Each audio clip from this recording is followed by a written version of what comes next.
It is the 41st millennia, and mankind stands on the brink of extinction. There is no peace among the stars, the hope of progress and the power of technology dashed and broken. Irrational superstition and ignorance hold supreme over the population, untold trillions who toil endlessly to fuel the furnaces of war and die forgotten.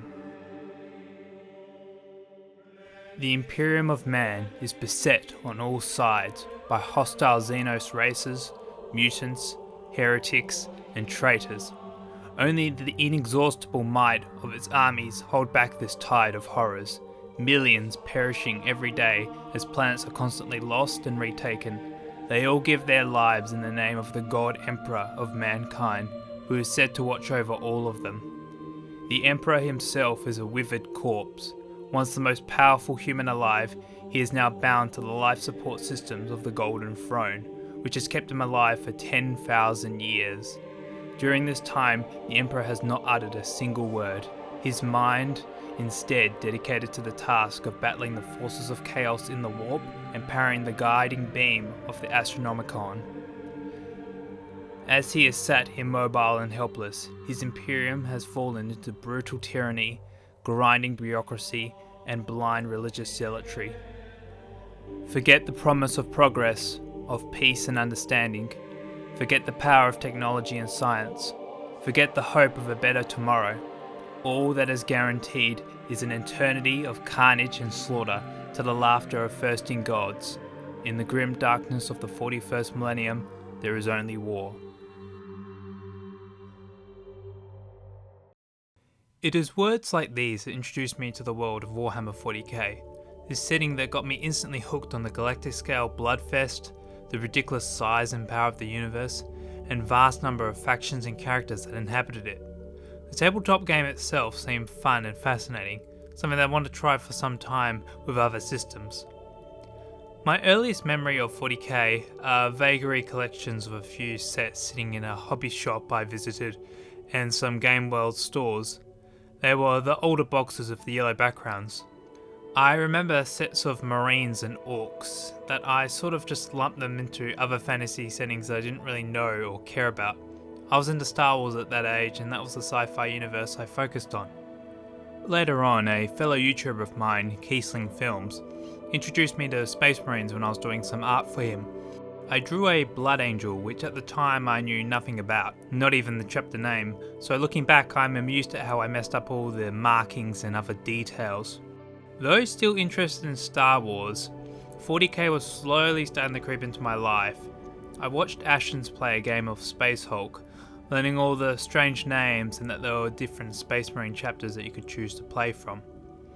Things started to get serious when I started doing my own research after listening to a number of YouTubers I follow discuss the hobby. I was fascinated by their description of the universe, of how brutal the Imperium of Man was, the universe and all the details behind it, from the horrors of chaos to the violent nature of the Orcs and Tyranids. The tabletop and model aspect in particular had me interested, model making being one of my long-time hobbies, so I particularly wanted an army of Space Marines to paint up and do battle with. When I graduated high school, I was ready to start. The university I was going to had a club for war games, so I knew that's where I was going to go to play with people. They had their own collection of rulebooks and codexes I looked over, though mostly from past editions, which were great because I really loved the old art, models and lore. The next step was getting an army of minis, and oh boy, was that the intimidating part.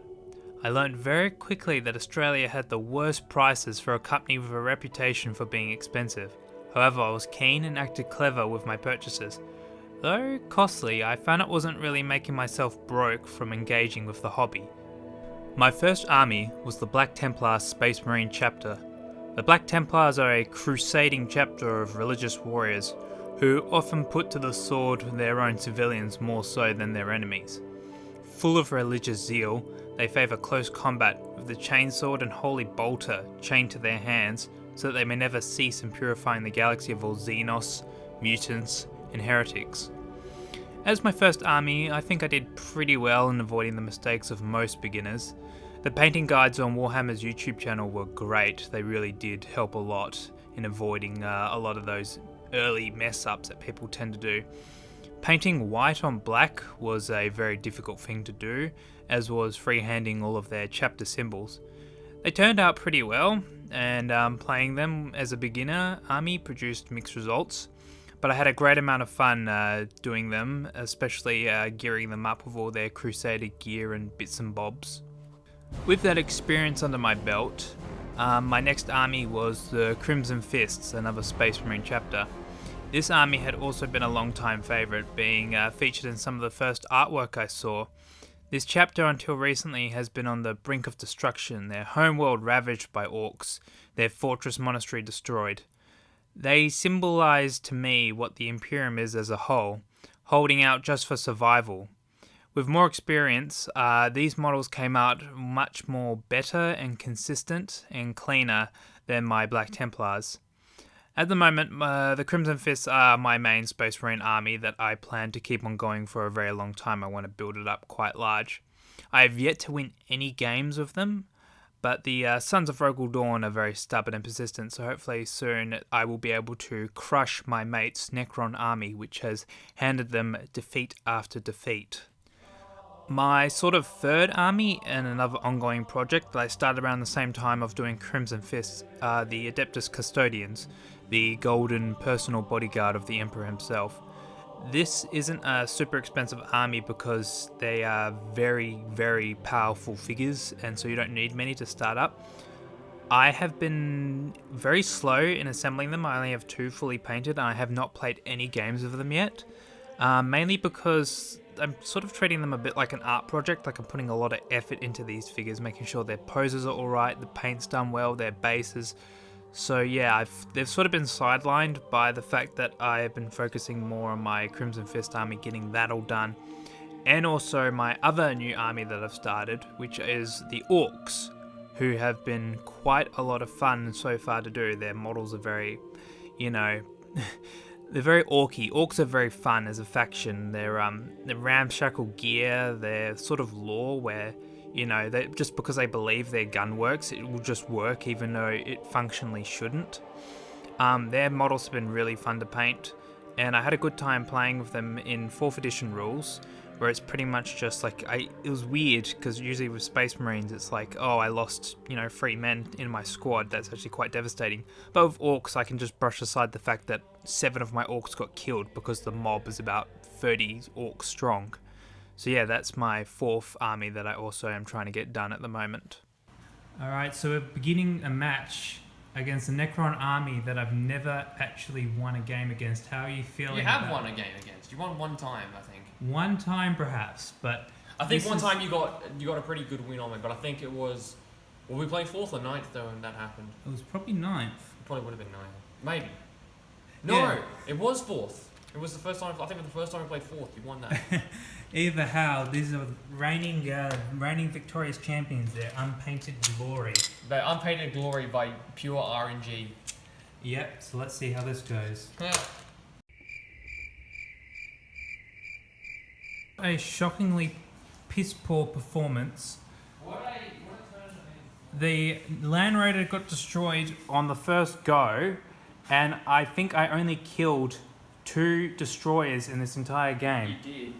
I think, considering that most of my vehicles were immobilized or ruined in first go, I couldn't do anything. I like 4th edition. That was a very one-sided game, but they fought valiantly. And special mention goes to the combat that occurred in the woods, where a team of scouts managed to hold off for about I think we did about 5 turns of them fighting just a squad of destroyers, which was insane. Oh well. My entire Warhammer experience has been immensely enjoyable. I've enjoyed every second of it, really. Even though painting miniatures can take a long time, and I've probably lost most of the games I've played, I've just had such a blast doing it.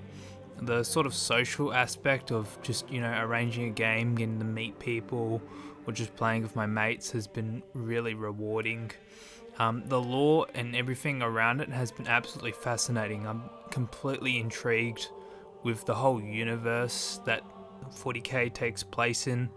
It's just so amazing. I really do love it. It's pretty much completely taken over from Star Wars now. Star Wars, considering how it's gone with Disney, has fallen by the wayside, and 40k definitely has taken its place in my heart as the sort of sci-fi universe that I focus on now. I definitely do want to do a lot more Warhammer stuff on this channel in the future, like stop motions when I get most of my collection painted up. That's definitely a thing I want to do, and I've already done a bit of in things like Lego versus Iron Man and stuff like that. But yeah, I want to do some full-on 40k stop motions, maybe some more videos just talking about various things. I definitely want some of you guys to see what I'm talking about as well, and hopefully that this video has introduced you to something completely new and completely fascinating that I hope you can probably get into. A quick side note, this is a future edit. This video was made before Games Workshop did a few things concerning fan animations and creators and other such things that has made a lot of the community, including myself, quite angry.